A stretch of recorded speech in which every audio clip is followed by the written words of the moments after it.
Good day, my name is Edwin Staples, and today we're going to be doing some uncomfortable or factual history.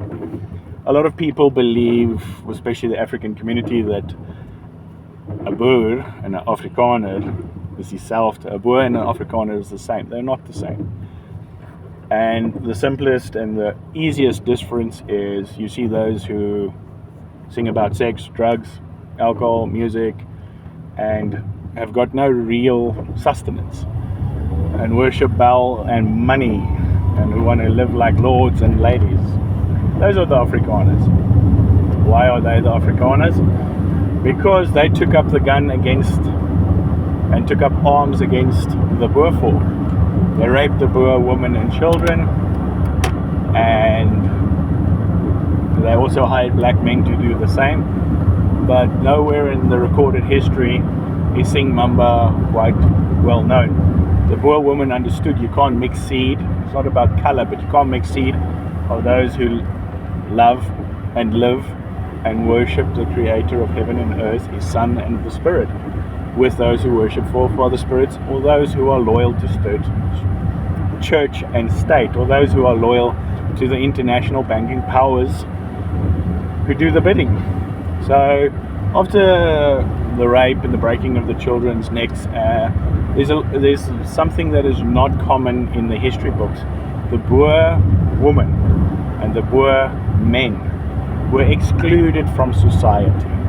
They didn't get funding, they were ostracized. Now remember, when they were dropped off at their farms that were burnt down to the ground and all their animals were slaughtered by the homosexual Kitchener, raging homosexual Cecil John Rhodes, as well as Gordon Baden-Powell, who was a child molester and homosexual who set up the Scouts. And then don't forget the bisexual Milner, who established the Council of Foreign Relation and was doing the bidding of the Rothschilds. So the Afrikaners, through the Afrikaner court, made an agreement with the Rothschilds and the banking powers to destroy the Boer folk so they could get the resources. Now, another thing that's excluded from the history books is that 3 million pounds, which is probably worth 300 million rand today, was given to the Boer folk for reparations. But guess what? The leeches stole it, the Afrikaners. They stole it. And they appropriated to set up the Afrikaner Bond and many other businesses. And then when the Round Table, or the Council of Foreign Relations known today, Rothschilds and them, could not control the Afrikaners, guess what? They established apartheid as a cover and a ruse. Just like what's going on today, like the farm murders, is used as a ruse by the Afrikaners to get international sympathy. Rootsy probably promised Trump resources in the route past Cape, because strategically, if the world goes belly up, which we all know it's going to happen, South Africa would be the safest land and would control the sea routes. So that's how Rootsy is trying to get the attention of Trump. Quick about the farm murders. It's a touchy subject. Yes, my grandfather was also one that was murdered, and then a land claim was done. But if we study the murders and the people who are tortured in the most gruesome ways, guess what you would find? You would find the Afrikaner large Boers. The body is not even, the Afrikaner landbouwer is the Afrikaner farmer. The body is not even cold yet, and they're there to buy up the ground.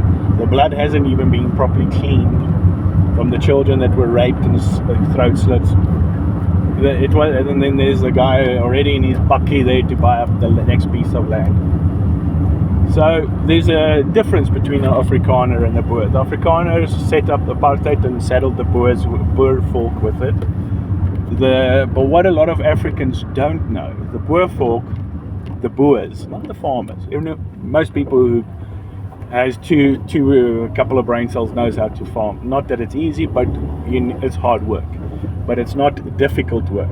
It's you're not building infrastructure for a city or having to suspend a bridge like the Finstaden Bridge. You don't have to suspend a bridge over 220 meters of canyon or into a valley. You don't need a lot of complicated skills to farm and work with animals, although a lot of people can't do it.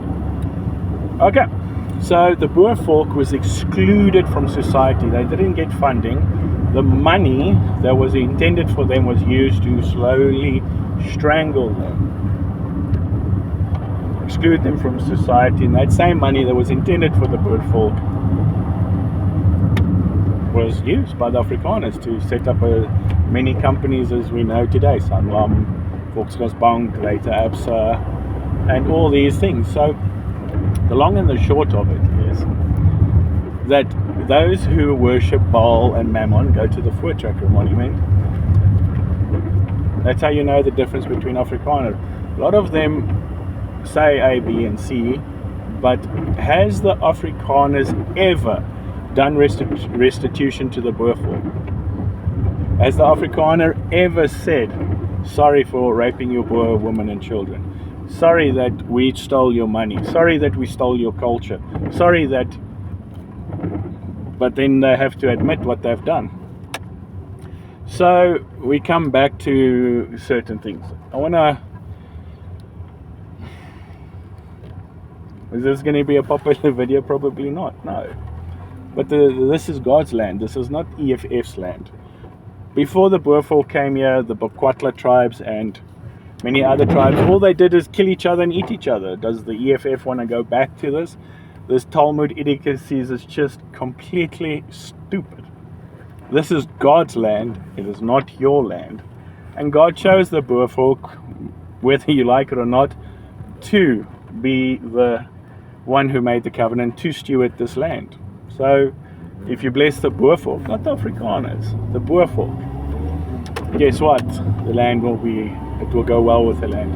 If you treat the Afrikaners the way you have, not the Afrikaners, if the Afrikaners have been treating the Boer folk as they have been, the land will continue to deteriorate, because one of the original verses of Piklatif, God married the land, Beulah.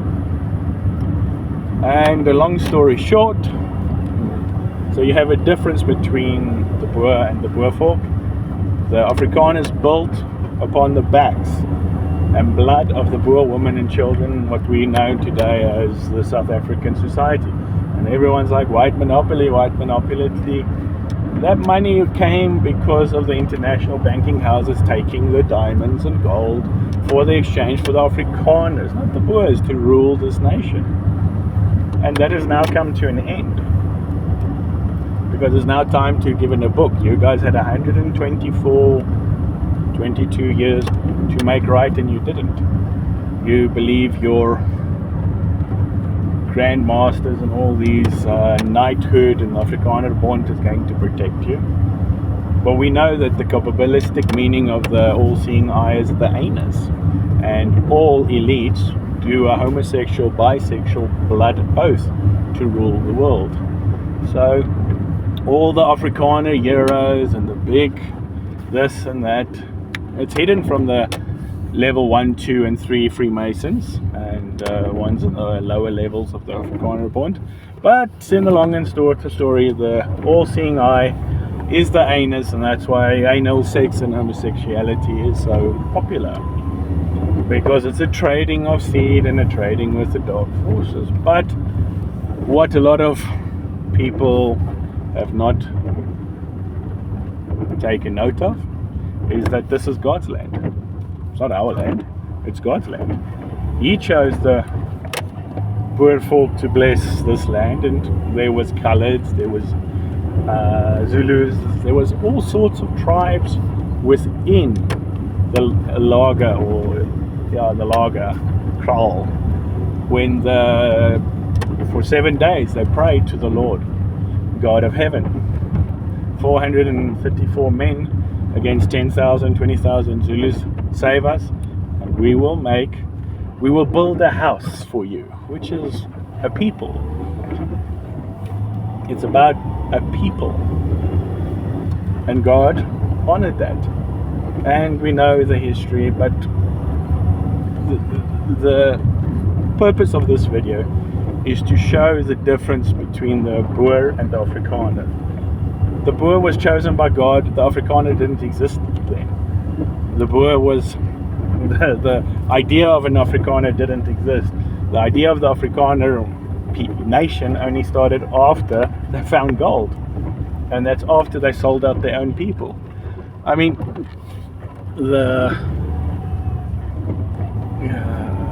so yes, a little bit of uncomfortable history that the Afrikaner nation made a covenant with the international banking houses, which is directly under Jezebel and Baal, and that's why a lot of the Afrikaner women are doing abortions and killing their children, and a lot of Africans are now also doing it. And guess what? You're killing the prophets, the apostles, the businessmen, the leaders that were born of this land.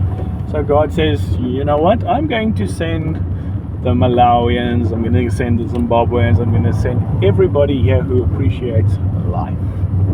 You don't want to appreciate the life that you carry, babies being discarded in the dumpsters, washed down drains, sacrificed to Molech in the womb. So I will send those to this nation because you guys don't value life. So, you guys with your xenophobia and all that, you want to stop xenophobia, stop everybody taking your work, stop killing the future children of this land. Anyway, I'm sure this video is going to get a lot of likes. Anyway, as they say, peace and blessings. And another thing, before I finish off, there won't be war in this land. There will not be war in this land. How about Kali Kriel and Zuma and EFF fight it out like on John Wick?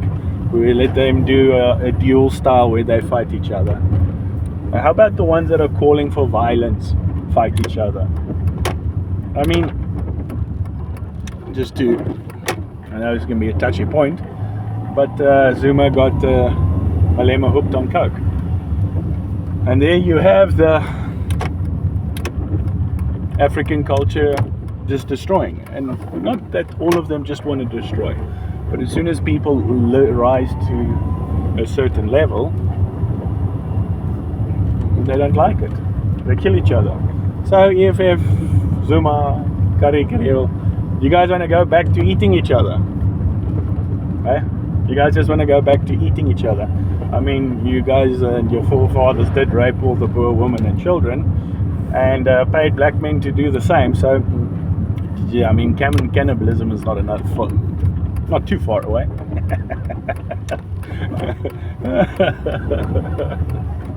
Yeah. Anyway, life is interesting, but yes.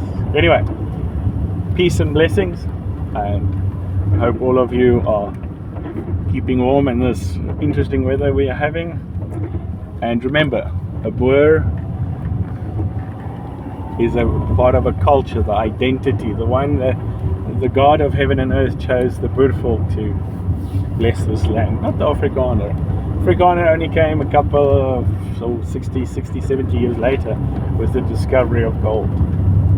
So please remember that there is a massive difference between an Afrikaner and a Boer. Both farm, both are good at fighting. One was chosen by God and the other one was not. It's basically Cain and Abel again. So if you're really after the God of heaven, stop going to the Voortrekker monument. It's a Baal temple. That's why a lot of your children can't fall pregnant, or why a lot of you have losing children, why a lot of you are bearing children at an early age, why your children are addicted to drugs, why your children are addicted to alcohol, because you bring death over the land and you sow what you reap. God is not mocked. Anyway, I think this will be a popular video. It's going to ruffle some feathers, but we can't always hide, and we can't always just keep quiet. The truth needs to go out there. What we know is South Africa was built on the blood and of the Boer women and children and men, and just as the Africans were excluded from society later on, So the Boer women and children were excluded from society from 1902. They did not have any tools. They had nothing. They had the clothes on their back, dropped off on the farm, and said, "Fend for yourself. You and your God." And that call, or not call, should I say taunt, "Where is your God?" is going to be answered. And you guys are going to stand in shock and awe. Anyway, have a wonderful day.